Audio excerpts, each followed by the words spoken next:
이 독사 같은 년아, 감히 시엄이 살고 있는 집을 경매에 넘겨? 네가 사람이냐고. 천둥 같은 시어머니의 비명에 제 손이 떨렸습니다. 피 같은 전세금 2억을 빼서 시댁빚을 갚아줬더니 돌아온 건 그까지 푼돈 가지고 유세 떨지 말라는 조롱뿐이었습니다. 그래서 저는 화내지 않고 조용히 법의 칼날을 들었습니다.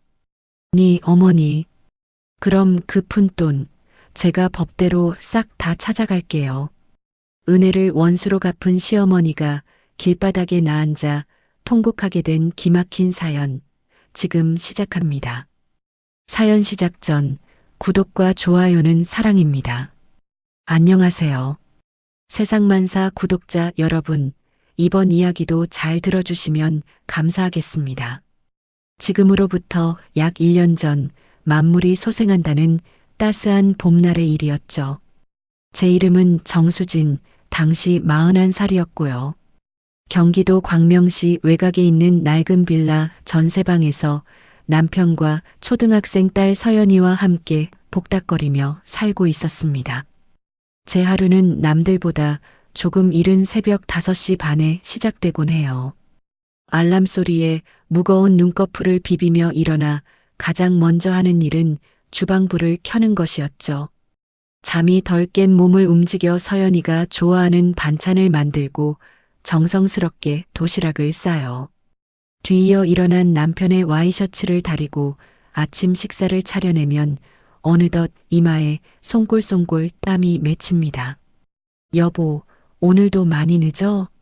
제가 국그릇을 놓으며 묻자 남편이 기지개를 켜며 대답했죠. 글쎄, 물류센터 일이 워낙 들쭉날쭉하니 최대한 일찍 들어와 볼게. 자기야, 오늘도 고생이 많아.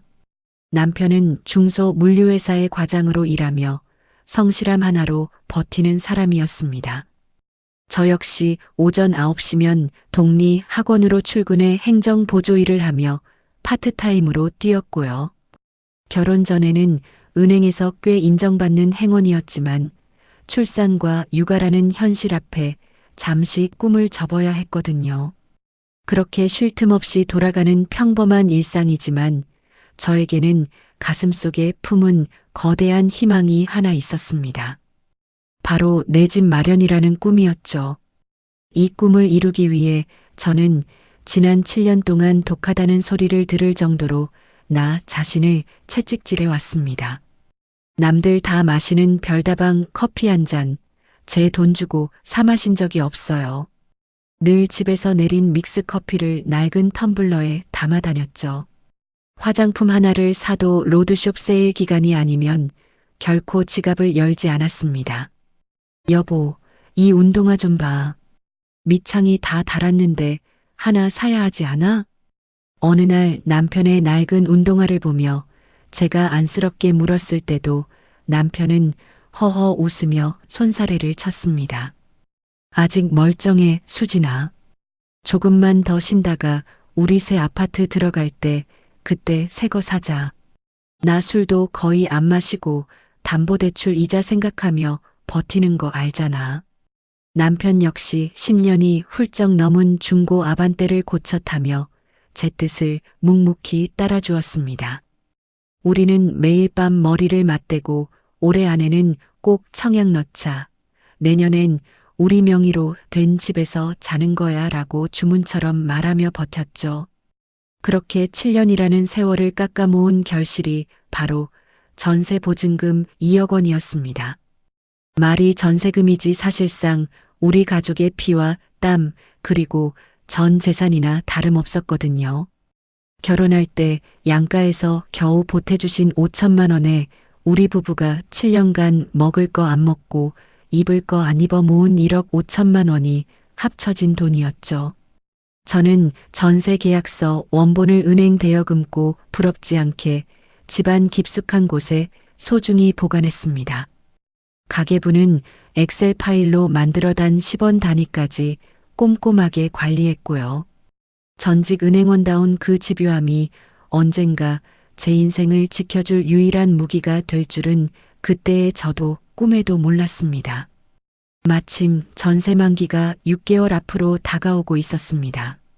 우리는 이번에 전세를 빼서 제가 오랫동안 눈여겨보던 광명시의 한 아파트 단지 청약에 도전할 계획이었죠. 대출을 조금만 끼면 서연이가 중학교에 들어가기 전에 번듯한 보금자리를 마련해 줄 수 있을 것 같았습니다. 생각만 해도 가슴이 벅차오르는 그런 소망이었어요. 남편은 참 착한 사람입니다. 성실하고 가정적이지만 딱 하나 효심이 과한 면이 늘 제 마음 한구석을 무겁게 짓누르곤 했죠. 우리 어머니 참 고생 많으셨어. 나 대학생 때 아버지 사업 망하고 돌아가신 뒤로 혼자서 우리 삼남매 다 키우셨잖아. 남편은 입버릇처럼 어머니의 고단했던 세월을 은조리곤 했습니다. 시어머니 김말순 여사는 경상도 출신의 아주 강인한 분이셨죠. 식당 일에 청소 일까지 가리지 않고 하며 자식 셋을 건사했으니 그 자부심이 하늘을 찔렀습니다. 하지만 그 고생의 세월만큼 성격은 대나무처럼 뻣뻣해지고 가시 돋친 말들이 일상이 되었습니다. 며느리인 저에게 고맙다는 말은커녕 항상 이런 식이셨죠.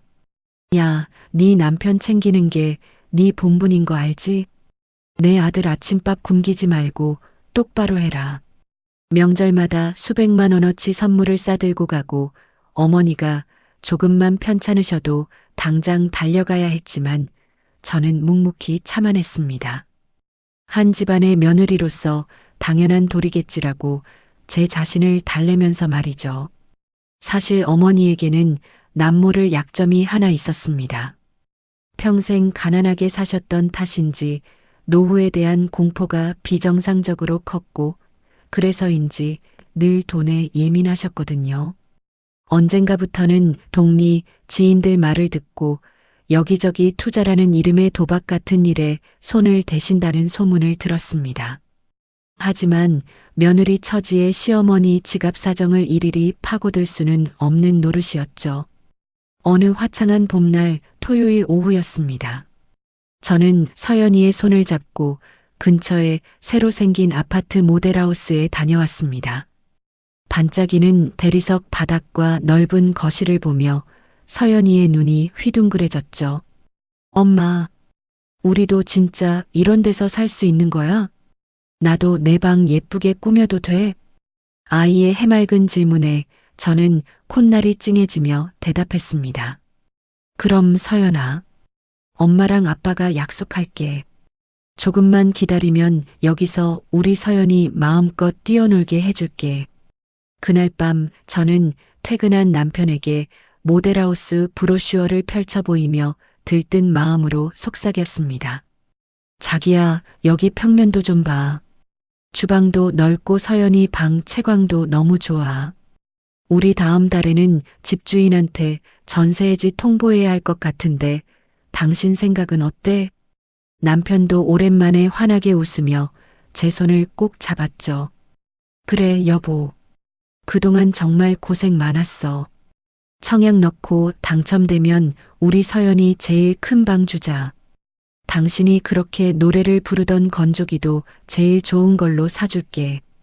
우리는 미래에 대한 설렘을 나누며 늦은 밤까지 이야기꽃을 피웠습니다. 마치 곧 눈앞에 펼쳐질 파라다이스를 예약이라도 한 사람들처럼 말이죠. 행복이 손끝에 닿을 듯 가까이 느껴지던 그 주말 아침이었습니다. 식탁 위에 놓인 남편의 스마트폰이 미친 듯이 진동을 울리기 시작했습니다. 징, 징, 징. 공기를 가르는 그 진동 소리가 평소와 다르게 소름 끼칠 정도로 날카롭게 들렸죠. 남편이 의아한 표정으로 폰을 확인하더니 얼굴이 순식간에 굳어버렸습니다. 자기야, 무슨 일이야? 누군데 아침부터 그렇게 계속 전화해?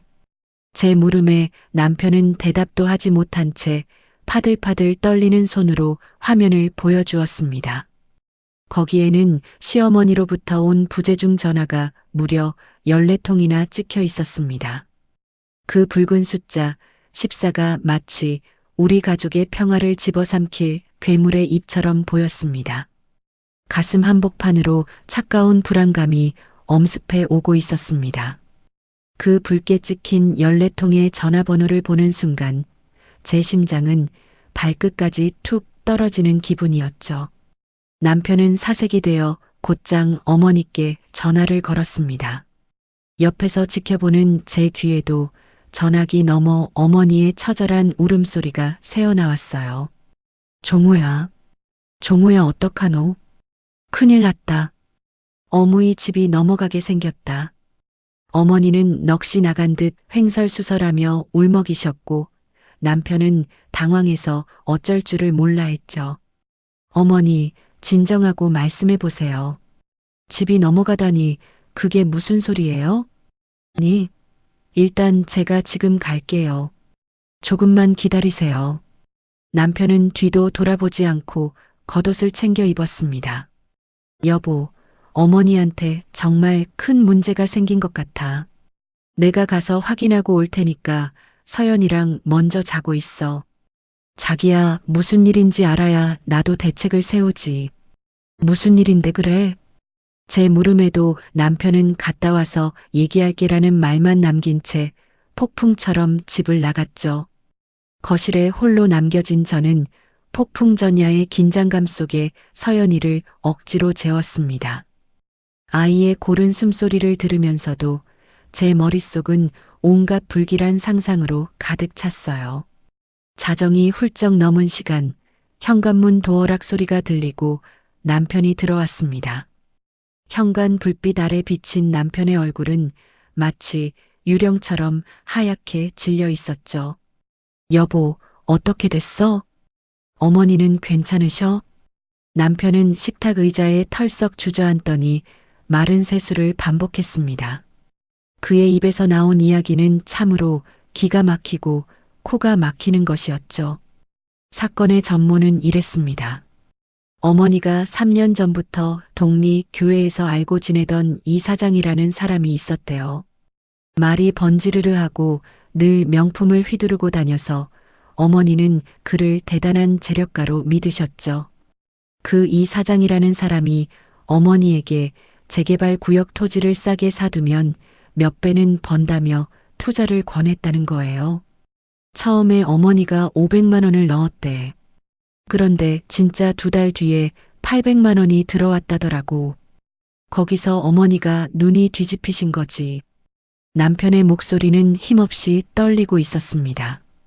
그 후로 어머니는 점점 더 큰 돈을 투자했고 급기야 자신이 살던 아파트를 담보로 대출까지 받으셨답니다. 대출 없는 완전 소유였던 그 4억 5천만 원짜리 아파트를 담보로 2억 원을 대출받아 이 사장에게 넘긴 거죠. 하지만 그 이 사장은 이미 6개월 전부터 연락 두절이었고 경찰에 신고해보니 수십억을 해먹은 사기꾼이었답니다. 진짜 문제는 그 다음이었죠. 어머니가 그 2억 원 대출 이자를 수개월간 연체하신 거예요. 은행에서 기한 이익상실 통보가 왔어. 수진아. 전액을 일시에 상환하지 않으면 바로 경매로 넘긴대. 기한은 딱 2달 남았단다. 저는 은행 출신답게 그 말이 얼마나 무서운 말인지 단박에 이해했습니다. 기한 이익상실, 그것은 은행이 더 이상 채무자를 믿지 않고 담보물을 처분하겠다는 최후 통첩이죠. 저는 떨리는 마음을 다잡으며 남편에게 냉정하게 물었습니다. 여보, 정신 똑바로 차려. 대구에 있는 서방님리는 얼마나 도울 수 있대? 종민이? 지금 치킨집 월세도 밀려서 폐업하니 많이 하고 있대. 어머니한테 10,000원 한 장 보낼 형편이 아니란다. 그럼 아가씨는? 막내는 맞벌이잖아. 종이는 결혼한 지 2년밖에 안 됐잖아. 시집 눈치도 있고 신혼집 대출 갚기도 빠듯해서 2천만 원이 한계라니. 그럼 어머니 아파트를 지금이라도 파는 건? 경매 통보까지 온 마당에 누가 제값 주고 사겠어? 금매로 내놔도 대출금이랑 비용 빼면 어머니 손에 남는 게 없어. 어머니 길바닥에 나앉으라는 소리밖에 안 돼. 우리가 모은 돈을 건드리지 않고 해결할 방법이 있냐는 제 마지막 질문에 남편은 고개를 떨구었습니다. 그날 이후로 우리 집 분위기는 초상집처럼 변해버렸죠. 성실하던 남편은 퇴근길에 편의점에서 소주를 사오기 시작했습니다. 처음에는 한 캔이던 맥주가 소주 한 병이 되고 나중에는 두 병이 되었죠. 새벽 2시 거실 불도 켜지 않은 채 홀로 술잔을 기울이는 남편의 뒷모습은 너무나 처량했습니다. 여보, 제발 이러지 마. 술 마신다고 해결될 일 아니잖아. 우리 같이 머리를 맞대보자. 수진아, 내가 너무 무능하다. 어머니가 죽겠다고 하시는데 자식인 내가 해드릴 수 있는 게 아무것도 없어. 우리 엄마 진짜 길바닥에서 죽으면 난 어떡하냐. 남편은 차마 우리 전세금을 쓰자는 말은 꺼내지 못했습니다. 우리가 그 돈을 어떻게 모았는지, 우리 서연이의 미래가 그 돈에 달려있다는 걸 누구보다 잘 알았으니까요. 하지만 그의 눈빛은 이미 간절하게 저를 향하고 있었습니다. 그러던 어느 토요일 오후 서연이가 태권도 학원에 간 사이 초인종이 울렸습니다. 문을 열자 거기엔 예고도 없이 찾아오신 시어머니가 서 계셨죠. 평소에 당당하고 기세등등하던 모습은 온데간데 없고 어머니의 어깨는 잔뜩 굽어 있었습니다. 거실 소파에 앉으신 어머니가 제 손을 덥석 잡으며 입을 떼셨죠. 수진아, 수진아. 결혼 7년 만에 제 이름을 다정하게 부르신 건 처음이었습니다. 저는 본능적으로 직감했죠. 올 것이 왔다는 것을요. 갑자기 어머니가 소파에서 내려와 거실 바닥에 무릎을 꿇으셨습니다. 어머니, 이게 무슨 일이에요? 어서 일어나세요. 남편이 당황해서 어머니를 부축했지만 어머니는 완강하게 버티며 저를 올려다보셨습니다. 수진아, 이 어무이가 큰 죄를 지었다. 늙은 게 돈에 눈이 멀어서 우리 아들 앞길 막고 집까지 날려먹게 생겼다. 나 이 나이에 길바닥 나앉으면 그냥 죽을란다. 진짜로 죽을 거야. 어머니의 눈에서 눈물이 비오듯 쏟아졌습니다. 평생 자존심 하나로 버텨온 69세 노인이 며느리 발밑에 엎드려 통곡을 하는 모습, 그 모습에 남편은 어머니를 껴안고 같이 소리내어 울기 시작했죠. 수진아, 딱 한 번만 살려다오. 그 2억만 있으면 은행 빚 막을 수 있다, 안 하나? 내 반드시 갚을게. 방을 뺏어라도 갚을 테니 제발 한 번만 도와다오. 저는 그 광경을 바라보며 아무 말도 할 수 없었습니다. 가슴속에서는 두 갈래 마음이 미친 듯이 싸우고 있었죠. 7년을 카페 커피 한 잔 안 마시고 모은 우리 가족의 미래를 포기할 것인가? 아니면 눈앞에서 죽겠다는 시어머니를 외면할 것인가? 하지만 저는 은행원 출신이었습니다. 감정에 휘말리기보다 머릿속으로 빠르게 계산기를 두드리기 시작했죠. 시어머니 아파트 시가는 4억 5천, 은행 대출 2억, 순자산이 2억 5천은 남아 있었습니다. 만약 우리가 2억을 빌려주고 그 아파트를 담보로 잡는다면 최악의 상황이 와도 돈을 회수할 길은 있다는 계산이 섰죠. 저는 떨리는 숨을 내뱉으며 남편을 바라보았습니다. 여보, 나 어머니 도와드리는 거 반대 안 해. 제 말에 남편과 어머니의 울음이 딱 멈췄습니다. 하지만 우리 전 재산이야.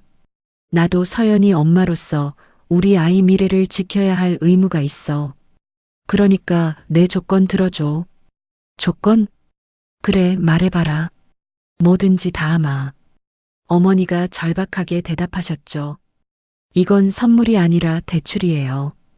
법적으로 확실하게 할 거예요. 첫째, 공증받은 차용증 쓰셔야 해요. 원금 2억에 이자는 연 5%로 하겠습니다. 남편이 옆에서 여보, 어머니한테 이자까지 라며 난색을 표했지만 저는 단호하게 말을 이었습니다. 둘째, 은행 빚 갚는 즉시 그 아파트에 제 명의로 근저당 설정할 거예요. 채권 최고액은 2억 6천만 원으로 설정하겠습니다. 셋째, 매달 이자 83만 원은 제 개인 계좌로 꼬박꼬박 입금하세요. 이 조건 아니면 저 이 돈 절대 못 드려요. 어머니는 잠시 멈칫하셨습니다. 며느리가 시어머니한테 차용증의 근저당까지 요구하다니 평소 같았으면 노발대발하셨을 일이었죠. 하지만 당장 다음 주면 집이 날아갈 판인 어머니에게 선택지는 없었습니다. 좋다. 다 해주마. 네 하자는 대로 다 해줄 테니 제발 돈부터 보내다오. 저는 그 길로 법무사 사무실을 예약했습니다. 하루 만에 차용증 공증을 마치고 은행 대출 상황과 동시에 제 이름이 박힌 근저당 설정 등기까지 완료했죠. 서류 뭉치를 챙겨 들고 은행 창구를 나오는데 다리가 휘청거렸습니다. 이체 완료 후 확인한 제 통장 잔고는 딱 88,340원. 7년의 세월이 8만 원으로 변해버린 허망함에 가슴이 뻥 뚫린 것 같았죠. 하지만 저는 울지 않았습니다. 오히려 독하게 마음을 먹고 서류 봉투를 집 안 금고 가장 깊은 곳에 넣었습니다. 서연이가 학원에서 돌아오기 전 저는 화장실에 가서 찬물로 세수를 했습니다. 거울 속에 저는 평소와 다름없는 얼굴을 하고 있었죠. 서연이의 저녁으로 먹일 된장찌개를 끓이며 저는 속으로 다짐했습니다. 이 서류가 우리 가족을 지켜줄 마지막 방패가 될 거라고요. 그때 저는 몰랐습니다. 이 종이 조각들이 시어머니와 저 사이에 어떤 잔인한 폭풍을 불러올지 말이죠. 평화롭던 우리 집 부엌에는 된장찌개 냄새만이 가득했습니다. 마치 아무 일도 없었다는 듯이요. 제 통장에서 빠져나간 2억 원은 시어머니의 빚을 갚는데 즉시 사용되었습니다. 은행의 경매 통지서는 회수되었고 시어머니의 아파트는 무사히 보전되었죠. 등기부등본을 떼어보니 복잡하던 은행 근저당은 말끔히 사라져 있었습니다. 대신 그 자리에 제 이름 석자와 채권 최고액 2억 6천만 원이라는 숫자가 선명하게 박혀 있었죠. 그 서류를 손에 쥐었을 때 저는 바보같이 마음 한편으로 작은 기대를 품었습니다. 이제 어머니도 조금은 달라지시겠지.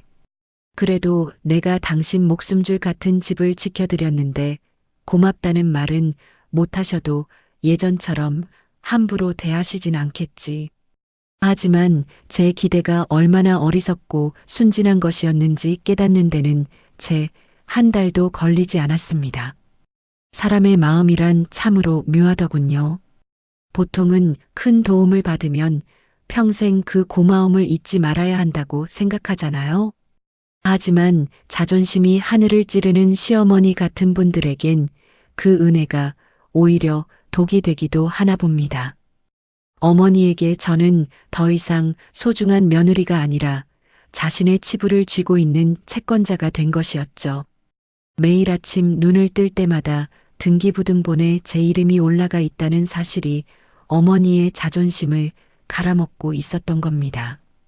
갈등의 씨앗은 첫 번째 이자, 지급일에 싹트기 시작했습니다. 우리가 공증받은 약정에 따르면 매달 25일에 이자 83만 원을 제 계좌로 입금하기로 했거든요.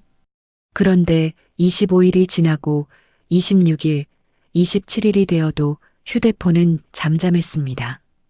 저는 퇴근한 남편에게 조심스럽게 물었죠. 여보, 어머니 이자가 아직 안 들어왔니? 어머니가 혹시 깜빡하신 건 아닐까? 남편은 피곤한 듯 미간을 찌푸리며 대답했습니다. 그래, 그럴 리가 없는데. 어머니도 약속하신 거잖아. 내가 지금 전화해 볼게. 남편이 전화를 걸자 어머니는 대수롭지 않다는 듯 말씀하셨죠. 아이고, 내가 나이가 들어서 깜빡했다. 내일 보낼 테니까 걱정 마라. 그렇게 첫 달은 사흘을 넘겨 돈이 들어왔습니다. 저는 그럴 수 있다고 생각하며 그냥 넘어갔어요. 하지만 두 번째 달은 더 심했습니다.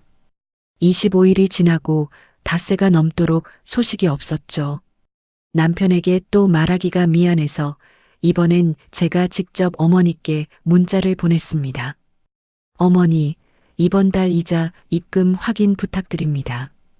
바쁘시겠지만 신경 써주세요. 몇 분 뒤 제 휴대폰이 날카로운 진동음을 내며 답장을 토해냈습니다. 알았어. 보내면 될 거 아냐? 돈 너는 애미한테 돈밖에 모르나? 무서워서 살겠나 진짜. 그 문자를 보는 순간 가슴 밑바닥에서 뜨거운 것이 울컥 치밀어 올랐습니다. 제 돈 2억을 빌렸으면서 고작 약속한 이자를 달라는 게 돈밖에 모르는 짓인가요? 저는 떨리는 손으로 그 문자를 캡처해서 저장했습니다. 은행원 시절의 습관이었죠. 나중에 무슨 일이 생길지 모르니 증거를 남겨야 한다는 본능적인 판단이었습니다. 어머니의 태도 돌변은 거기서 끝이 아니었습니다. 어머니는 주변 사람들에게 이야기를 교묘하게 비틀어 퍼뜨리기 시작했죠. 어느 날 동리 마트에서 우연히 만난 시어머니의 교회 지인이 저를 보더니 혀를 끌컥 차더군요. 아이고, 광명댁 며느리 아니야?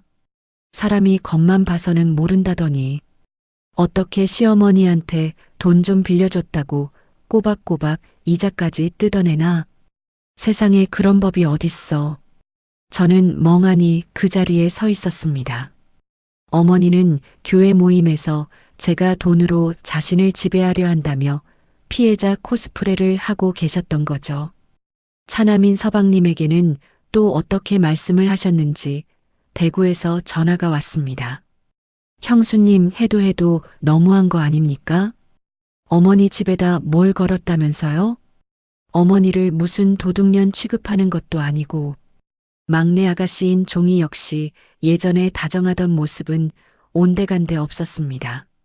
언니, 엄마가 각서까지 쓰게 했다고 울면서 전화하셨어요. 나 평생 엄마가 그렇게 치욕스러워하는 거 처음 봐요. 가족끼리 어떻게 이래요? 어머니의 서사 속에서 자신이 사기를 당해 무릎 꿇고 빌었던 추한 모습은 깨끗이 지워져 있었습니다. 오직 돈에 미친 독한 며느리와 불쌍한 시어머니라는 프레임만 남았죠. 저는 순식간에 시댁 식구들 사이에서 고립되었습니다. 식두들은 제 카톡을 읽고도 대답하지 않았고 시댁의 모든 적대감은 오롯이 저를 향했습니다. 저는 남편에게 하소연해 보았지만 돌아오는 건 짜증 섞인 목소리뿐이었죠. 여보, 어머니가 사람들에게 내 욕을 하고 다니셔. 심지어 이자 주는 걸 아가씨한테는 치욕이라고 하셨대. 이게 말이 돼? 수진아, 제발 좀. 어머니 원래 성격 불같은 거 알잖아. 노인네가 속상해서 몇 마디 하신 거 가지고 뭘 그래. 당신이 좀 넓은 마음으로 이해해주면 안 돼? 이해? 당신 지금 이해라고 했어?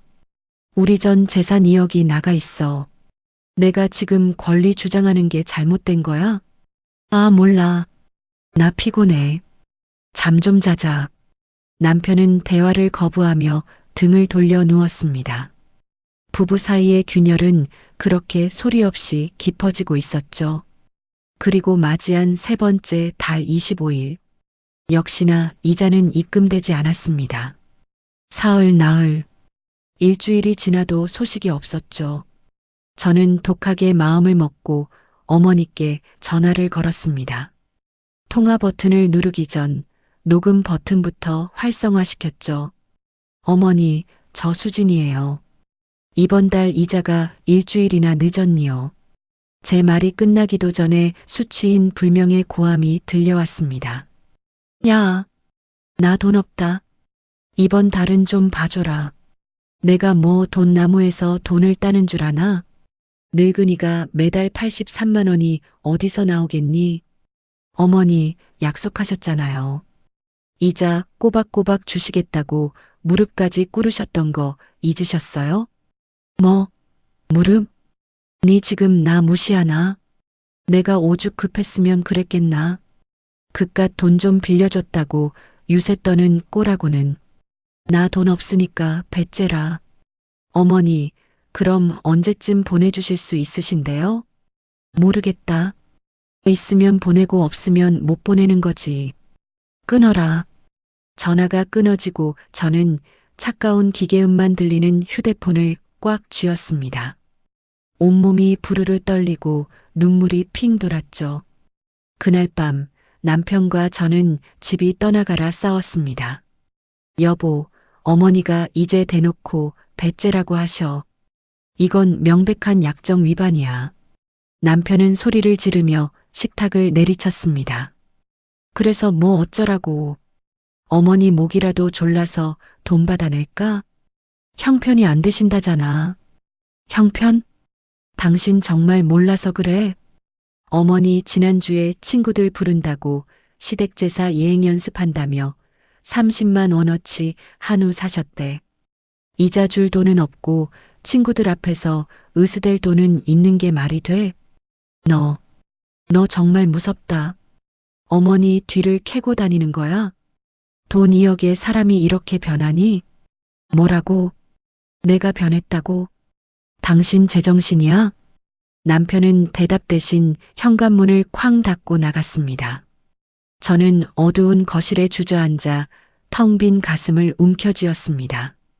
내가 정말 그 돈을 주지 말았어야 했나? 후회라는 독한 연기가 심장을 가득 채웠죠. 하지만 저는 압니다. 이것은 시작일 뿐이라는 것을요.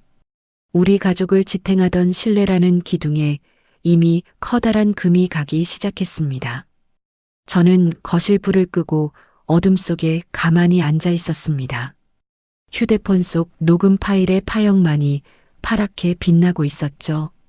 저는 그 빛을 보며 조용히 입술을 깨물었습니다. 앞으로 다가올 폭풍을 견뎌내기 위해 제 마음을 더 딱딱하게 굳혀야만 했습니다. 은혜를 원수로 갚는 사람들에게 제가 보여줄 수 있는 건 이제 오직 법밖에 없었으니까요. 어둠은 깊어갔고 제 결심도 그만큼 무겁게 가라앉고 있었습니다. 어느덧 창밖에는 차가운 새벽 이슬이 맺히고 있었습니다. 평온했던 제 삶이 산산조각 나기 직전의 그 고요한 새벽이었습니다. 저는 이제 더 이상 착한 며느리가 되기를 포기하기로 했습니다. 그것이 제 자신과 서연이를 지키는 유일한 길임을 본능적으로 깨달았기 때문입니다. 무더위가 기승을 부리던 한여름이었죠. 돈을 빌려드린 지 석 달 정도 지났을 무렵 돌아가신 시아버지의 기일이 다가왔습니다. 평소 같으면 마음이 무거웠겠지만 이번 제사는 제 마음가짐이 조금 달랐어요. 그래도 내가 집을 지켜드렸으니 이번 제사엔 어머니도 조금 부드러워지시지 않을까 하는 일말의 기대가 있었거든요. 제사 이틀 전부터 저는 분주하게 움직였습니다. 광명시장을 돌며 가장 크고 좋은 과일을 고르고 전을 부칠 나물과 생선을 샀죠. 장바구니에 20만 원이 훌쩍 넘는 돈이 찍혔지만 저는 투덜대지 않았습니다. 이것도 며느리로서 해야 할 도리라고 스스로를 다독였으니까요. 제삿날 당일 저는 새벽 5시부터 시댁 부엌에 서서 기름 냄새를 맡았습니다. 여보, 거기 동태전 다 부쳤으면 이쪽으로 좀 옮겨줘. 제가 남편에게 부탁하자 남편도 묵묵히 제 옆에서 일을 도왔죠. 오전 10시쯤 대구에서 서방님과 아내인 동서 미영이 도착했습니다. 그런데 동서의 분위기가 평소와는 사뭇 다르더군요. 왔어? 먼 길 오느라 고생 많았겠니? 제가 인사를 건넸지만 동서는 제 눈을 피하며 짧게 목례만 하고는 부엌 구석으로 갔습니다. 평소엔 형님 고생하셨어요 하며 싹싹하게 굴던 사람이 저를 흘깃흘깃 쳐다보기만 하더라고요. 마치 너 참 대단하다는 식의 묘한 눈빛이었죠. 뒤이어 막내 아가씨 종이도 남편과 함께 들어왔습니다. 종이는 저에게 형식적인 인사만 겨우 건네더니 곧장 어머니 방으로 들어갔어요. 엄마, 나왔어. 요즘 몸은 좀 어때? 속상해서 잠도 못 자고 그러는 거 아니지? 방 안에서 들려오는 아가씨의 목소리가 유독 크게 들렸습니다. 부엌에서 전을 부치는 제 손이 미세하게 떨렸지만 저는 불안감을 억누르며 제사에 집중했죠. 드디어 자정이 지나고 제사가 시작되었습니다. 시아버지 영정사진 앞에서 술잔을 올리고 절을 하는 동안에도 집안의 공기는 차갑기만 했어요. 새벽 1시쯤 제사가 끝나고 모두가 둘러앉아 음복하는 자리가 마련되었습니다. 처음에는 분위기가 나쁘지 않았습니다. 서방님은 대구 치킨집 사정이 어렵다는 이야기를 하셨고 아가씨는 신혼생활 이야기를 늘어놓았죠. 그런데 술을 한 잔, 두 잔 마시던 어머니가 갑자기 젓가락을 탁 내려놓으시더군요. 어머니의 시선은 정확히 저를 향해 있었습니다. 수진아, 나한테 매달 꼬박꼬박 돈 받는 거 계속 받을 셈이냐? 순식간에 거실의 모든 소음이 멈췄습니다. 저는 당황해서 입술을 달싹였죠. 어머니, 그건 지난번에 약속하신 대로. 제 말이 끝나기도 전에 어머니가 제 말을 날카롭게 끊으셨습니다. 야, 너 2억 해주고 대접받을 생각 마라. 어머니의 고함에 제 손이 허공에서 멈췄습니다. 요즘 서울 집값이 얼마인데 그 푼돈 주고 생색은. 그게 네 시어미 길바닥 나앉게 하는 것보다 중요하니? 어디서 그깟 돈 몇 푼에 눈 부라리고 이자를 받아내느냐 말이다. 푼돈이라는 단어가 제 가슴에 비수처럼 꽂혔습니다. 제가 지난 7년간 카페 커피 한 잔 안 마시고 로드숍 세일만 기다리며 모은 그 피 같은 2억이 어머니 눈에는 고작 푼돈이었던 걸까요? 하지만 어머니의 폭언은 거기서 멈추지 않았습니다. 그건 자식으로서 당연한 도리 아니니? 너희 친정 수준에 그 정도 돈 있으면 진작 내놨어야지. 사돈댁이 교육을 어떻게 시켰길래 며느리가 시어미 돈줄을 쥐고 흔들어. 친정 부모님 이야기까지 나오자 제 눈앞이 시뻘겋게 달아올랐습니다. 시골에서 농사 지으시며 저 하나 대학 보내주시고 결혼할 때 전 재산을 보태주신 부모님입니다. 그분들이 어머니에게 친정 수준 운운하며 무시당할 이유가 어디 있나요? 제가 참지 못하고 입을 열려는 찰나 어머니가 쐐기를 박으셨죠. 억울하면 그 돈도로 가져가든가. 법대로 해봐. 내가 주나. 어디 시어미한테 벅벅거리면서 유세야 유세가. 남편이 그제야 제 팔을 잡으며 나섰습니다. 어머니, 그만하세요. 수진이가 정말 고생해서 모은 돈인 거 아시잖아요. 하지만 남편은 어머니의 눈을 똑바로 마주치지 못했습니다. 그저 제 팔을 붙잡고 저를 자제시키려는 듯 힘을 줄 뿐이었죠. 서방님은 못 들은 척 고개를 숙이고 술만 들이켰고 동서미영이는 입가에 묘한 미소를 띠고 있었습니다. 아가씨 종이는 오히려 어머니 어깨를 주무르며 거들더군요. 언니, 엄마 말씀도 일리가 있지 않나요? 가족끼리 2억 가지고 너무 야박하게 구시는 것 같아요. 그 순간 제 안에서 팽팽하게 당겨져 있던 무언가가 툭 하고 끊어지는 소리가 들렸습니다. 저는 소리를 지르지 않았습니다. 울지도 않았어요. 오히려 정신이 소름 끼칠 정도로 맑아졌죠. 저는 천천히 젓가락을 내려놓고 자리에서 일어났습니다. 저 먼저 가보겠습니다. 남편이 당황해서 제 소매를 붙잡았습니다. 수진아, 잠깐만. 지금 이 새벽에 어딜 가려고 그래? 여보. 저는 대답 없이 남편의 손을 뿌리치고 현관문을 열었습니다. 새벽 2시 시댁 아파트를 빠져나오는데 밤 공기가 유독 차갑게 느껴지더군요. 분노 때문인지 아니면 배신감 때문인지 온몸이 덜덜 떨렸지만 발걸음은 담담했습니다.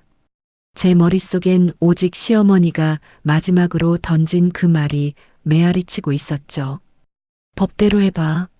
저는 어두운 밤하늘을 보며 나직하게 중얼거렸습니다. 네, 법대로 하겠습니다, 어머니. 새벽 3시가 넘은 시간, 집에 도착하자마자 저는 안방 금고를 열었습니다. 서연이가 깨지 않게 조심하며 거실 식탁에 서류들을 펼쳐놓았죠. 공증받은 차용증, 근저당 설정 등기 확인서, 이자 입금 내역, 그리고 그동안 녹음했던 통화 파일 목록과 문자 캡처본까지요. 저는 노트를 펼치고 꼼꼼하게 적어 내려가기 시작했습니다. 약정 위반 내역, 이자, 연체 횟수, 그리고 앞으로 진행할 법적 절차의 순서들. 은행에서 수없이 처리했던 업무들이었죠. 남의 돈을 받아내기 위해 쓰던 지식을 이제 제 인생을 지키기 위해 쓸 차례가 온 겁니다.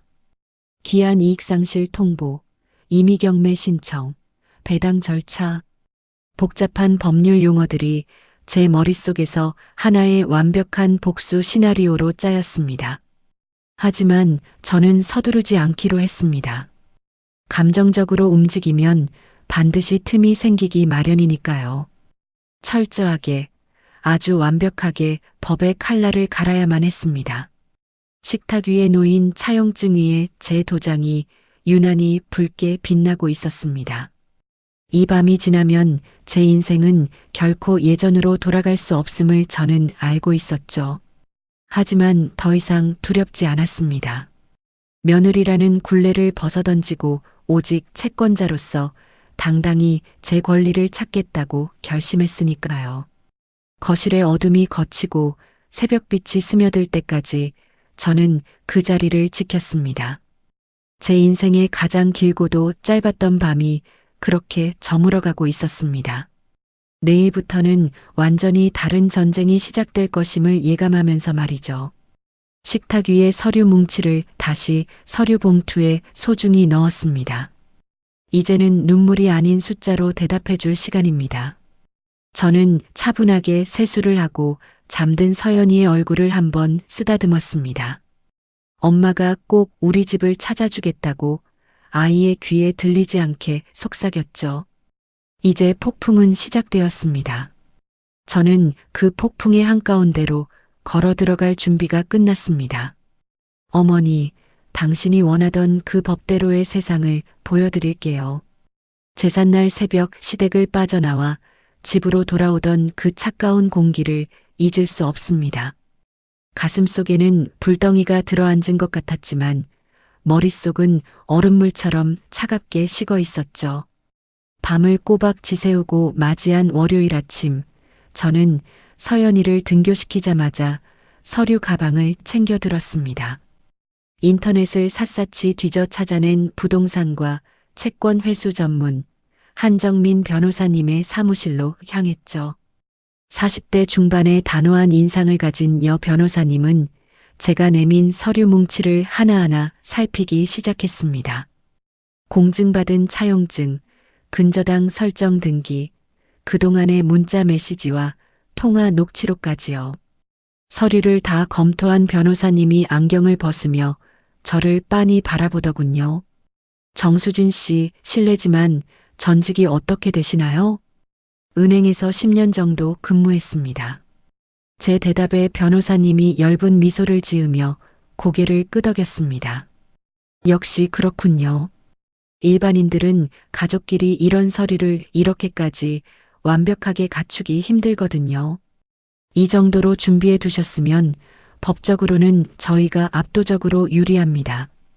변호사님의 설명은 명쾌하고도 날카로웠습니다. 첫째, 이 차용증은 단순한 종이가 아니라 집행력 있는 공정증서입니다. 별도의 민사소송을 거칠 필요도 없이 바로 강제 집행이 가능하다는 뜻이죠. 둘째, 이미 근저당권이 설정되어 있으니 바로 임의경매 신청이 가능합니다. 시어머니의 아파트를 법원 경매에 넣을 수 있다는 말입니다. 저는 침을 꿀꺽 삼키며 변호사님의 다음 말을 기다렸죠. 셋째, 차용증에 넣어두신 이자 3회 이상, 연체 시 기한이익 상실 조항이 결정적입니다. 이미 이자가 석 달치 밀렸으니 원금 2억 전액을 지금 당장 갚으라고 요구할 권리가 생기신 거예요. 어머니가 돈을 못 갚으시면 그대로 경매 진행하면 됩니다. 모든 것이 제가 예상한 대로였지만 막상 전문가의 입을 통해 확인하니 가슴 한구석이 덜컥 내려앉더군요. 변호사님, 이게 도덕적으로 큰 문제가 될까요? 아무리 그래도 며느리가 시어머니 집을 경매에 넣는 건데. 제 망설임에 한 변호사님은 서류 한 장을 톡톡 건드리며 차갑게 대꾸했습니다. 법적으로는 아무 문제 없습니다. 도덕적 판단은 본인의 몫이겠지만 수진 씨, 2억이라는 큰 돈을 빌려주고 푼돈이라는 모욕까지 당하셨다면서요? 그런 소리를 듣고도 가만히 있는 게 오히려 본인 자신과 가족에게 죄를 짓는 일 아닐까요? 그 한마디가 제 흔들리던 마음을 강철처럼 단단하게 굳혀주었습니다. 하지만 저는 서두르지 않았습니다. 은행원 시절 배운 대로 절차는 완벽해야 했으니까요. 가장 먼저 내용 증명을 발송하기로 했습니다. 법적 절차를 시작하기 전 상대방에게 최후의 기회를 주었다는 정당성을 확보하기 위해서였죠. 변호사님의 검토를 받아 제가 직접 작성한 문구는 감정 하나 섞이지 않은 채 건조했습니다. 채무자 김말순 귀하. 금전 소비 대차 계약에 따른 이자가 2회 이상 연체되었음을 통보합니다. 본서면 수령일로부터 14일 이내에 연체이자 전액을 상환하지 않을 경우 약정에 따라 기한 이익이 상실됩니다. 이에 따라 채권자는 원금 전액의 즉시 상환을 청구하며 근저당권의 기한 임의 경매를 신청할 것임을 알려드립니다. 이 내용 증명이 시댁에 배달된 날 집안에는 예상했던 대로 피바람이 불었습니다. 퇴근한 남편의 휴대폰이 거실 바닥에서 요란하게 진동했죠. 야, 박종호. 너 지금 당장 네 마누라 데리고 안 오나? 전화기 너머로 시어머니의 악에 바친 비명이 그대로 흘러나왔습니다. 남편은 당황해서 어쩔 줄 모르며 저를 쏘아붙였죠. 수진아, 너 이게 뭐야? 어머니한테 이런 우편물을 왜 보내? 변호사까지 선임했어? 왜 나한테 상의 한마디 없이 이런 짓을 하느냐고. 저는 소파에 앉아 차분하게 남편의 눈을 마주 보았습니다. 상의했으면 당신이 뭘 해줄 수 있었는데? 어머니한테 이자 갚으라고 한 번이라도 제대로 말해본 적 있어? 아니면 당신이 대신 갚아줄 능력이라도 돼? 아무리 그래도 어머니한테 변호사를 붙이는 게 말이 돼? 이거 완전히 집안 망신이야. 망신은 어머니가 먼저 시키셨어. 제삿날 그 많은 사람 앞에서 우리 친정까지 무시하며 내 돈을 푼돈 취급한 건 어머니야. 나는 내 정당한 권리를 찾는 것뿐이니까 당신은 상관 마. 남편은 할 말을 잃은 듯 입만 뻥긋거리다 안방으로 들어가 문을 쾅 닫아버렸습니다. 그날 이후 집안의 공기는 숨이 막힐 듯 싸늘해졌죠. 시댁의 공세는 남편에게만 그치지 않았습니다. 막내 아가씨인 종이에게서 불이 나게 전화가 오더군요. 언니, 정말 실망이에요. 엄마가 그 종이 한 장 받고 몸져 누우셨어요. 어떻게 가족끼리 법적으로 이럴 수가 있어요? 너무하신 거 아니에요? 저는 그 전화를 조용히 끊었습니다. 심지어 시어머니는 제 친정 어머니에게까지 전화를 걸어 행패를 부리셨죠. 사돈, 딸 교육을 어떻게 시켰길래 심의를 법으로 때려잡으려 합니까? 이런 독종인 줄 알았으면 내 아들 절대 안 보냈습니다. 놀란 어머니가 울먹이며 저에게 전화를 하셨습니다. 수진아, 무슨 일이니? 시어머니가 왜 저렇게 울면서 난리를 치셔? 정말 집을 어떻게 하려는 거야? 저는 가슴이 찢어지는 것 같았지만 최대한 담담하게 어머니를 안심시켰습니다. 엄마, 걱정하지 마. 나 감정적으로 하는 거 아니야. 오히려 감정 안 섞으려고 이렇게 법대로 하는 거야. 나 서연이 엄마잖아. 우리 돈 내가 꼭 찾아올게. 어머니는 한참을 침묵하시더니 한숨을 내쉬며 말씀하셨죠. 수진아, 엄마는 네가 처음부터 그 돈 안 주는 게 맞았다고 본다. 근데 이미 준 거니까 네가 알아서 잘 처리해. 다만 너무 스스로를 괴롭히지는 마라. 그렇게 14일이라는 유예 기간이 흘러갔습니다. 저는 매일 아침 통장 잔고를 확인했지만 83만 원의 이자는 끝내 찍히지 않았죠. 대신 남편을 통해 시어머니의 마지막 메시지가 전달되었습니다. 어머니가 그러시더라. 돈이 없어서 안 보내는 게 아니라 괘씸해서 안 보내는 거라고. 법대로 할 테면 해보래. 그따위로 할 거면 너 같은 며느리 필요 없으니까 이 집안 식구할 생각도 말라신다. 남편은 이 말을 전하며 바닥만 쳐다보고 있었습니다. 저는 마지막으로 남편에게 물었죠. 여보, 나 마지막으로 딱 한 번만 묻자. 당신이 어머니 설득해서 지금이라도 밀린 이자 갚게 할 수 있어? 아니면 당신이 나한테 대신 갚아줄 거야? 남편은 한참을 고개를 숙이고 있다가 갈라진 목소리로 대답했습니다. 미안해. 내가 무슨 힘이 있겠니? 그 한마디에 제 가슴 속에 남아있던 마지막 미련한 조각이 깨끗이 사라졌습니다. 저는 곧바로 휴대폰을 들어 한 변호사님께 전화를 걸었습니다. 변호사님, 저 정수진입니다. 네, 기다리고 있었습니다. 결정하셨나요? 네. 약속한 14일이 지났습니다. 어머니는 상환 의사가 전혀 없으시니요. 지금 즉시 경매 신청 진행해 주세요.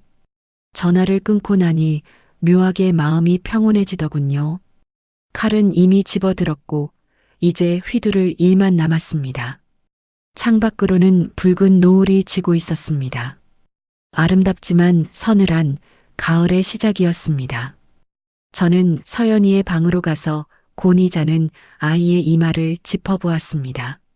엄마가 지켜줄게. 너의 방도 너의 미래도 그 누구도 뺏어가지 못하게 할 거야. 저는 어둠이 깔린 거실로 나와 소파에 앉았습니다. 이제 더 이상 착한 며느리 정수진은 없습니다. 내 돈 2억을 반드시 회수해야만 하는 냉혹한 채권자만이 이 자리에 남았습니다. 폭풍은 이제 막 시작되었고 저는 그 태풍의 눈 속으로 담담히 걸어 들어갔습니다. 어머니, 당신이 그토록 자신하던 법대로가 얼마나 무거운 것인지 이제 곧 알게 되실 겁니다. 조용한 거실엔 시계 초침 소리만이 규칙적으로 울려 퍼지고 있었습니다. 그 소리는 마치 결전을 알리는 북소리처럼 제 가슴을 울렸습니다.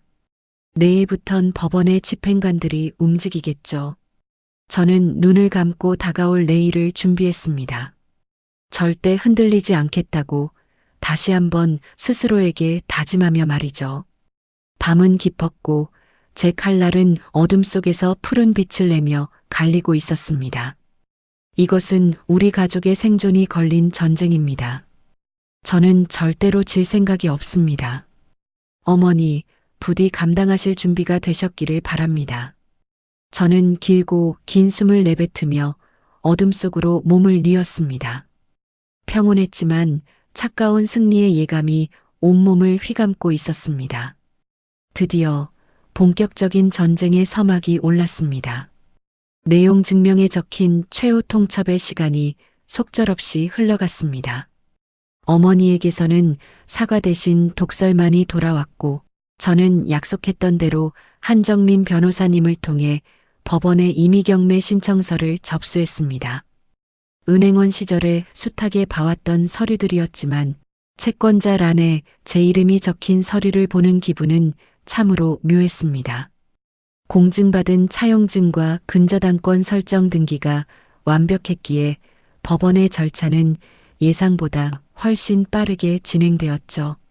저는 굳이 법원에 직접 가지 않았습니다. 모든 것은 서류상으로 차갑고도 정확하게 흘러갔으니까요. 경매 신청이 정식으로 접수되었다는 변호사님의 연락을 받은 날, 저는 한참 동안 식탁 앞에 멍하니 앉아 있었습니다. 내가 정말 시어머니 집을 내 손으로 경매에 넣었구나. 가슴 한구석이 서늘해지면서도 이상하게 후회는 들지 않았습니다. 하지만 그렇다고 마음이 깃털처럼 가벼운 것도 아니었죠.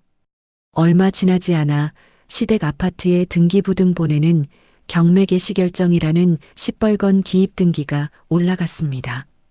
이제 그 집은 누구라도 등기부만 떼어보면 경매가 진행 중이라는 사실을 알 수 있게 공시된 것이죠.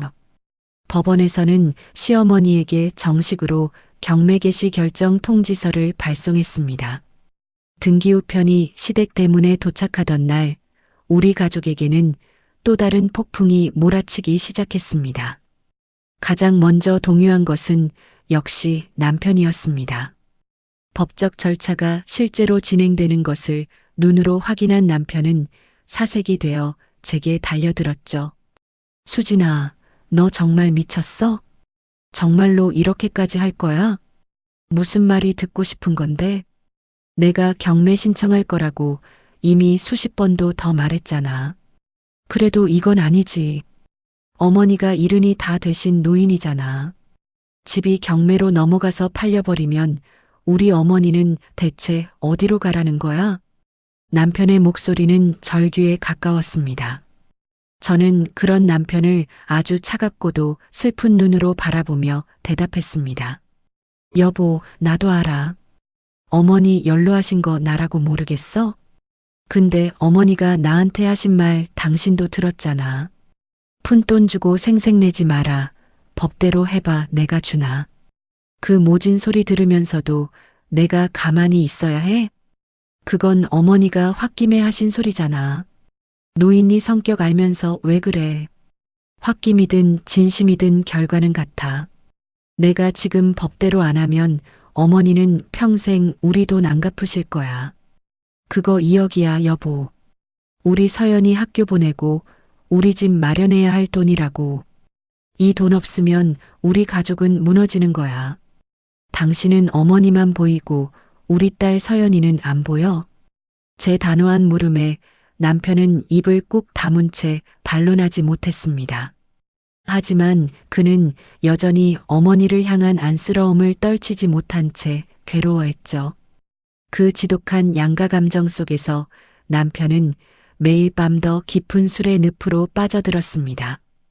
거실에서 홀로 술잔을 기울이는 남편의 뒷모습을 보며 저는 마지막 최후 통첩을 던졌습니다. 여보, 당신이 어머니 편에 서고 싶으면 그렇게 해. 말리지 않을게. 하지만 나는 우리 가족을 지킬 거야. 당신이 이런 내가 진절이 나서 이혼을 요구한다면 나 그것도 받아들일 준비가 되어 있어. 뭐? 이혼? 너 지금 무슨 말을 하는 거야? 남편은 이혼이라는 단어에 마치 벼락이라도 맞은 듯 쏘스라치게 놀랐습니다. 나는 빈말 안 해. 당신이 나를 떠나도 이 2억은 법적으로 내 권리야. 그 사실만큼은 절대로 변하지 않아. 제 서늘한 태도에 남편은 그제야 사태의 심각성을 깨달은 듯 했습니다. 하지만 이미 굳어질 대로 굳어진 고부 사이에서 남편이 할 수 있는 일은 아무것도 없었죠. 부부의 갈등이 깊어지자 가장 먼저 눈치를 챈 것은 10살 딸 서연이었습니다. 아이는 집안의 차가운 공기를 감지하고 제 눈치를 살피기 시작했죠. 엄마, 왜 요즘 아빠랑 말을 안 해? 둘이 싸웠어? 서연이가 제 치맛자락을 잡으며 조심스럽게 물었습니다. 아니야, 서연아. 엄마 아빠가 요즘 조금 바빠서 그래. 걱정하지 마. 근데 할머니는 왜 전화 안 해? 나 할머니 보고 싶은데. 아이의 해맑은 질문에 제 가슴은 난도질 당하는 것처럼 아팠습니다. 밤마다 서연이를 재우고 거실로 나와 혼자 소리 죽여 울곤 했죠. 이건 단순히 시어머니와의 싸움이 아니었습니다. 평온했던 내 가정이, 내 소중한 세계가 뿌리째 흔들리고 있었으니까요. 그 폭풍의 중심에 제가 서 있다는 사실이 너무나도 무겁고 고통스러웠습니다. 하지만 저는 결심을 꺾지 않았습니다. 내가 무너지면 서연이가 무너진다. 나는 무슨 일이 있어도 이 아이의 미래를 지켜야 한다. 그 모성애가 저를 버티게 하는 유일한 버팀목이었습니다. 법원의 절차는 계속해서 톱니바퀴처럼 돌아갔습니다. 어느 날 법원에서는 아파트의 가치를 평가하기 위해 감정평가사를 시댁으로 보냈죠. 감정 결과 시댁 아파트의 가치는 약 4억 3천만 원으로 책정되었습니다. 시세보다는 조금 낮았지만 경매 감정 가치고는 나쁘지 않은 금액이었죠. 감정평가사가 방문하던 날 시어머니는 문을 걸어 잠그고 거세게 저항했습니다. 여기가 어디라고 함부로 들어와. 못 들여보내주니까 당장 나가. 어머니의 비명 섞인 호통이 복도 끝까지 울려 퍼졌습니다. 하지만 법원 집행관과 동행한 조사관 앞에서 노인의 고집은 무력했습니다. 결국 문은 열렸고 낯선 남자들이 집안 구석구석을 살피며 사진을 찍고 수치를 잰 뒤 돌아갔죠. 이 광경은 아파트 단지 주민들 사이에 삽시간에 소문으로 번졌습니다. 그 집 아들이 효자라더니 며느리가 보통이 아니래.